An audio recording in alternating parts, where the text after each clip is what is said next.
2023년 11월 6일 월요일 새벽입니다. 하나님 말씀은 욥기 3장 1절에서 26절까지입니다. 부분적으로 낭독합니다.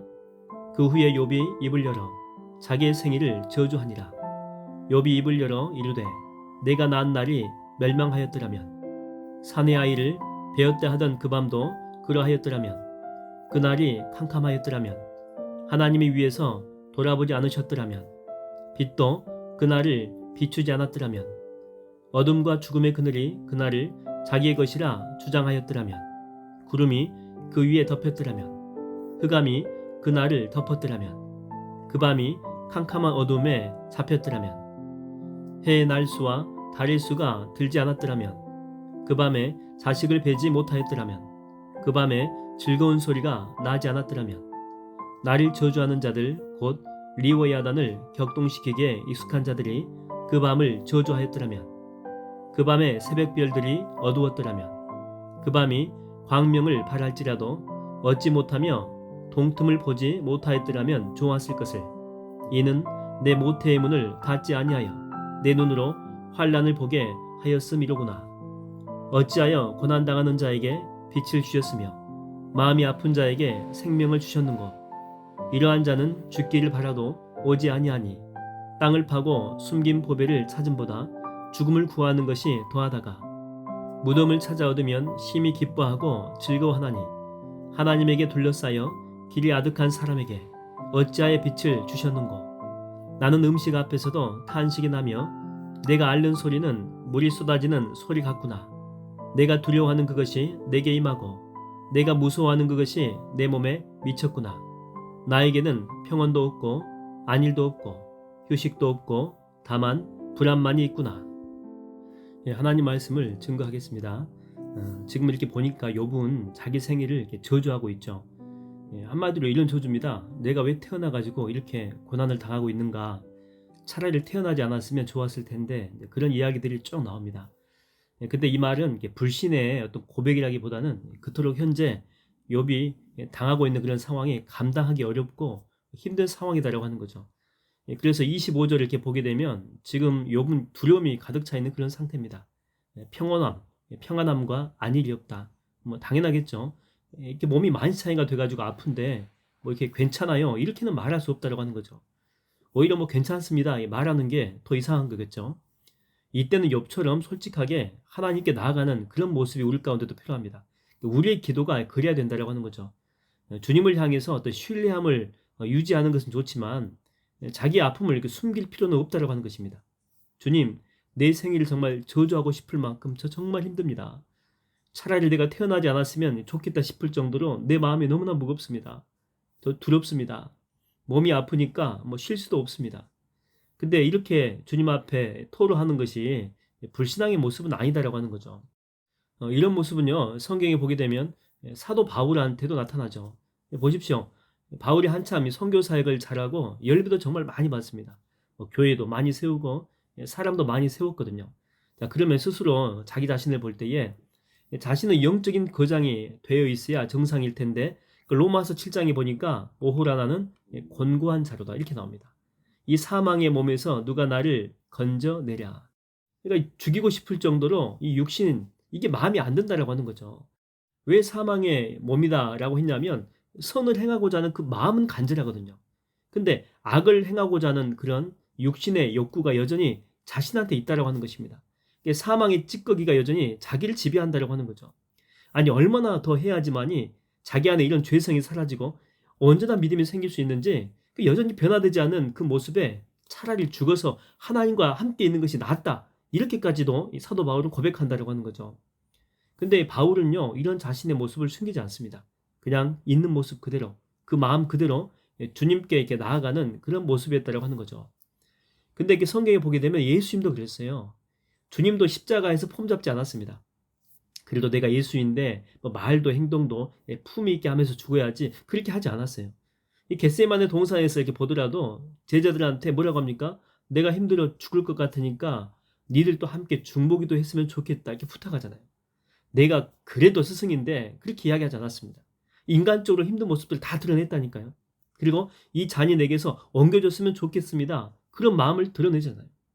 그뿐만이 아닙니다. 십자가에서 얼마나 이 고통스러운지 엘리 엘리 라마 사막다니 나의 하나님 어찌하여 나를 버리십니까? 그러니까 현재 당하는 이 고통을 사실대로 이야기하잖아요. 이런 것들이 이게 불신앙이 아니다라고 하는 것입니다. 마음을 이렇게 쏟아놓는 그런 기도죠. 여러분 이런 찬양 있지 않습니까? 복음송 찬양 가운데 사랑의 주님이 날 사랑하시네 내 모습 이대로 받으셨네. 그렇죠? 내가 주님을 찬양하고 경배하고 기뻐하는 그런 모습도 받으시지만 진실한 마음으로 아픔, 이 마음속에 있는 아픔을 주님께 아뢰며 나아갈 때도 그 모습 그대로 주께서는 다 받으신다고 하는 것입니다. 저는 오늘 여러분들이 정직하게 하나님 앞에 나아갔으면 좋겠어요. 꾸밈 없이 사실대로. 거친 말도 그대로. 완곡어법 쓰지 말고 마음에서 나오는 그대로 주님 앞에 한번 나아가 보십시오. 하나님은 반드시 여러분의 그 아픈 마음을 감싸 주실 줄로 믿습니다. 우리나라가 힘들고 또 어려울 때 그때 이제 하와이로 사탕 수술을 따러 간 사람들이 많이 있었다고 합니다. 특히 인천 사람들이 많이 갔는데 이렇게 지금처럼 비행기를 타고 가지 않았죠. 배 타고 갔습니다. 몇 달 동안 갔겠죠. 배 타고 가다가 얼마나 멀미를 많이 했겠어요. 힘들고 또 가다가 병들고 어려움 당하기도 하고 또 이렇게 도착해 보니까 이 섬이잖아요. 섬.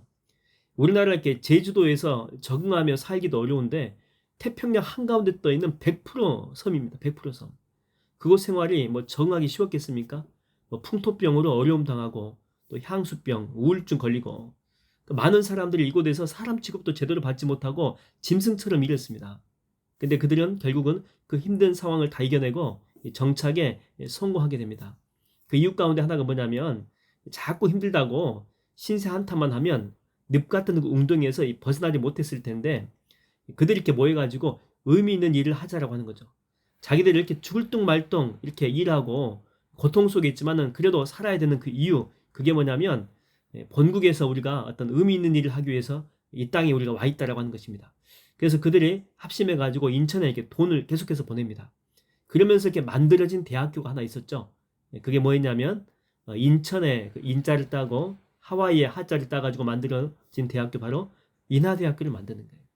자기 속에 이렇게 함몰되어 있지 않고 뭔가 의미 있는 일을 하려고 마음을 먹다 보니까 그들 가운데 에너지가 더 솟아나게 되고 또 힘도 솟아나게 되고 더 빨리 정착할 수가 있었다고 하는 것입니다. 여러분 힘들 때는 사람들이 내 안에 너무 함몰이 됩니다. 근데 그러면 그럴수록 내가 더 작아지고 더 힘들어지고 더 괴로워지고 그 사이클에서 벗어나지 못한다고 하는 거죠. 그래서 그럴 때일수록 내가 사는 방법은 가슴을 펴라는 것입니다. 그리고 눈을 주변으로 한번 돌려보라는 거예요. 그리고 작더라도 그들을 한번 섬겨보라고 하는 거죠. 나 살기도 바쁜데 그런 사람들은요 평생 그렇게밖에 못 살아요. 근데 내 안에 갇힌 마음을 넓혀가지고 이웃과 주변을 향해서 나아가게 되면 어느 순간 내 안에 이런 문제들은요 해결되는 그런 복이 임한다니까요. 환난이나 공고나 기근이나 핍박이나 위험이나 칼이라 그 어떤 것도 나를 그리스도 예수 안에 있는 하나님의 사랑에서 끊을 수 없다. 이렇게 선포하면서 나아가 보세요. 하나님이 주시는 그 복이, 은혜가 넘쳐날 줄로 믿습니다. 할렐루야. 오늘 말씀을 정리하겠습니다. 여러분 힘드십니까?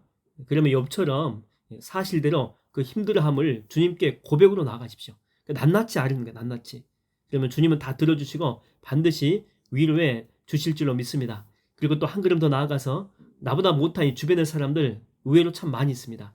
그들을 향해서 이게 손을 펼치고 한번 사랑을 나눠주십시오. 작더라도. 그렇게 하면 지금 황폐한 것처럼 보이는 여러분의 그 마음밭에 작은 생명이 움트는 그런 기적을 맛보게 될 줄로 믿습니다. 여러분 오늘 또 하나님은 여러분과 함께 하십니다. 믿습니까? 할렐루야. 오늘 또 이런 주님 붙들고 승리하는 하루가 되기를 주의 이름으로 축원드립니다. 기도하겠습니다. 하나님 아버지, 정말 욥처럼 마음 가운데 정말 응어리진 그런 마음들, 아픈 마음들, 너무나 온몸이 만찬이가 돼가지고 너무나 힘든 그런 마음들을 이제는 숨김없이 주님 앞에 나가서 다 토로하게 하여 주시고 그 아픈 마음을 만져주시는 하나님의 깊은 사랑을 경험하고 느끼게 하여 주시옵소서. 또한 내가 힘들고 슬프다고 내 안에 함몰되어 있지 않고 눈을 들어서 내 이웃을 살피고 주변을 살펴서 그들에게 관심을 갖고 그들의 섬김을 통해서 내 안에 황폐되고 죽어가는 많은 것들이 다시 생명력을 얻어서 나도 살고 그들도 살릴 수 있는 축복 가운데 함께하여 주시옵소서. 오늘 또 임마누엘 대신 주님만 붙들고 승리하는 하루가 되게 인도하여 주시옵소서. 예수님의 이름으로 기도하옵나이다. 아멘.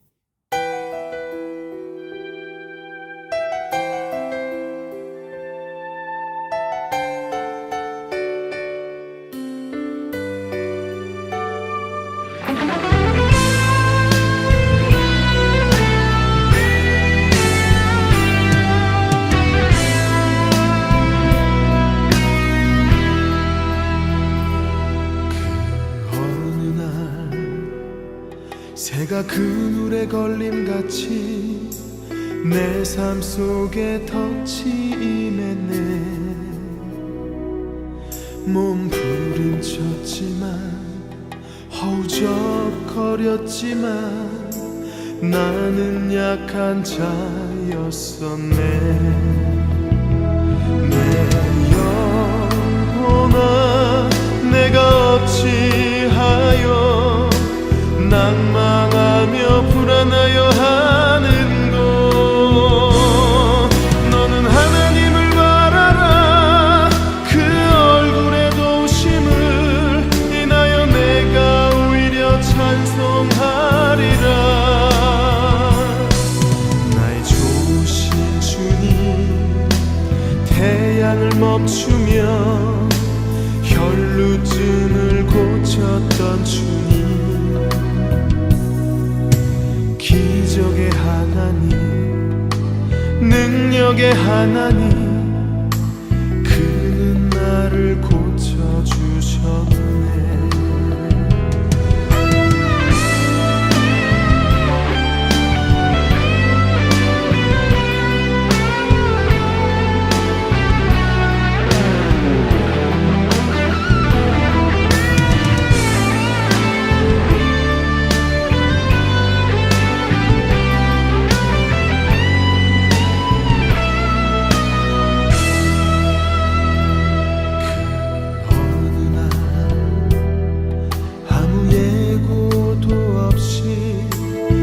삶 속에 슬픔이 임했네.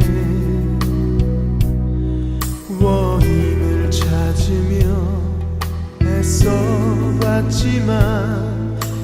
나는 무력한 자였네. 내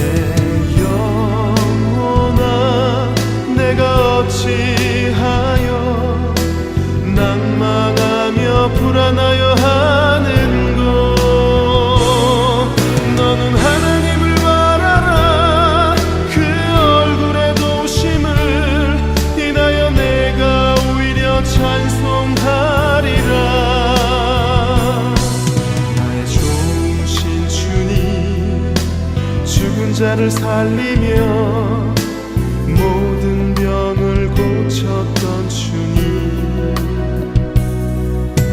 기적의 하나님, 능력의 하나님, 그는 나를 고쳐주셨네. 기적의 하나님, 능력의 하나님, 그는 나를 고쳐주셨네.